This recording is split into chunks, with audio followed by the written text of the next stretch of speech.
Here's one more example of reasoning in propositional logic. In a particular model of the world, we know the following three sentences are true. E or B implies A implies J and M, and B. We know those three sentences to be true, and that's all we know. Now, I want you to tell me, for each of the 5 propositional symbols, is that symbol true or false or unknown in this model? And tell me for the symbols E, B, A, J, and M. The answer is that B is true, and we know that because it was one of the 3 sentences that was given to us. And now, according to the first sentence, it says that if E or B is true, then A is true. So now we know that A is true. And the second sentence says if A is true, then J and M are true. What about E? That wasn't mentioned. Does that mean E is false? No.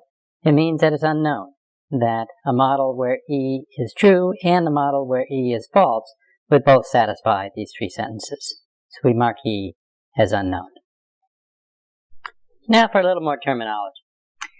We say that a valid sentence is one that is true in every possible model, for every combination of values of the propositional symbols. And a satisfiable sentence is one that is true in some models, but not necessarily in all the models. So what I want you to do is tell me, for each of these sentences, whether it is valid, satisfiable, but not valid, or unsatisfiable. In other words, false for all models. And the sentences are P or not P, P and not P, P or Q or P is equivalent to Q, P implies Q, or Q implies P,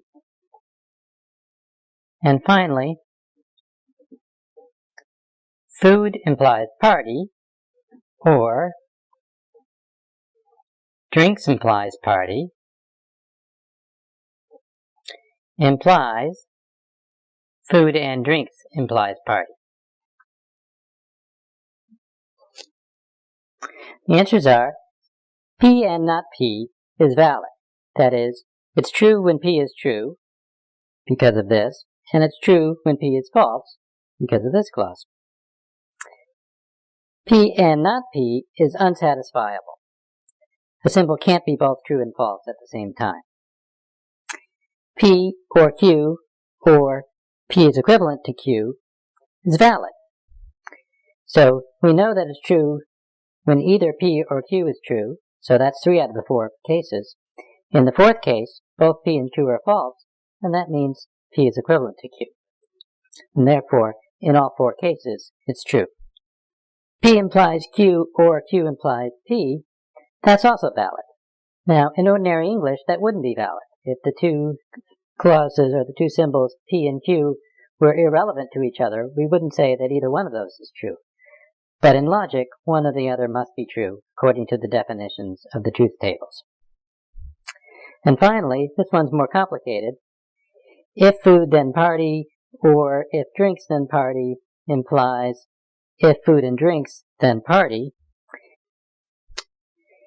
You can work it all out, and both sides of the main implication work out to be equivalent to not food, or not drinks, or party. So that's the same as saying P implies P, saying one side is equivalent to the other side, and if they're equivalent, then the implication relation holds. Propositional logic is a powerful language for what it does, and there are very efficient inference mechanisms for determining validity and satisfiability, although we haven't discussed them. But propositional logic has a few limitations. First, it can only handle true and false values. No capability to handle uncertainty like we did in probability theory. And second, we can only talk about events that are true or false in the world. We can't talk about objects that have properties such as size, weight, color, and so on, nor can we talk about the relations between objects. And third, there are no shortcuts to succinctly talk about a lot of different things happening. Say if we had a vacuum world with 1,000 locations, and we wanted to say that every location is free of dirt, we would need a conjunction of 1,000 propositions. There's no way to have a single sentence saying that all the locations are clean all at once. So, we will next cover first-order logic, which addresses these two limitations. I'm going to talk about first-order logic and its relation to the other logics we've seen so far, namely propositional logic and probability theory. And we're going to talk about them in terms of what they say about the world, which we call the ontological commitment of these logics, and what types of beliefs agents can have using these logics, which we call the epistemological commitments. So in first-order logic, we have relations about things in the world, objects, and functions on those objects. And what we can believe about those relations is that they're true, or false, or unknown. So this is an extension of propositional logic in which all we had was facts about the world, and we could believe that those facts were true, or false, or unknown. Now, in probability theory, we had the same types of facts as in propositional logic, the symbols, or variables, but the beliefs could be a real number in the range 0 to 1. So logics vary both in what you can say about the world and what you can believe about what's been said about the world. Another way to look at representation is to break the world up into representations that are atomic, meaning that a representation of the state is just an individual state with no pieces inside of it. And that's what we used for search and problem solving. We had a state, like state A, and then we transitioned to another state, like state B, and all we could say about those states was, are they identical to each other or not, and maybe is one of them a goal state or not. But there wasn't any internal structure to those states. Now, in propositional logic, as well as in probability theory, we break up the world into a set of facts that are true or false. So we call this a factored representation.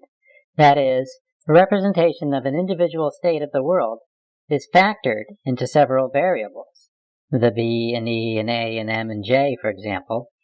And those could be Boolean variables, or in some types of representations, not in propositional logic, they can be other types of variables besides Boolean.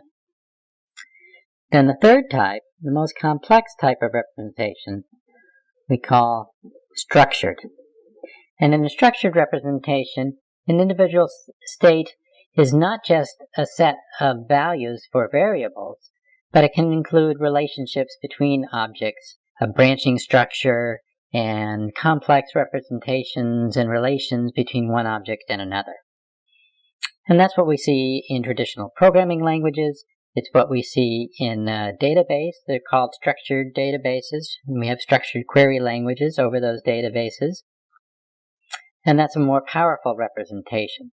And that's what we get in first-order logic.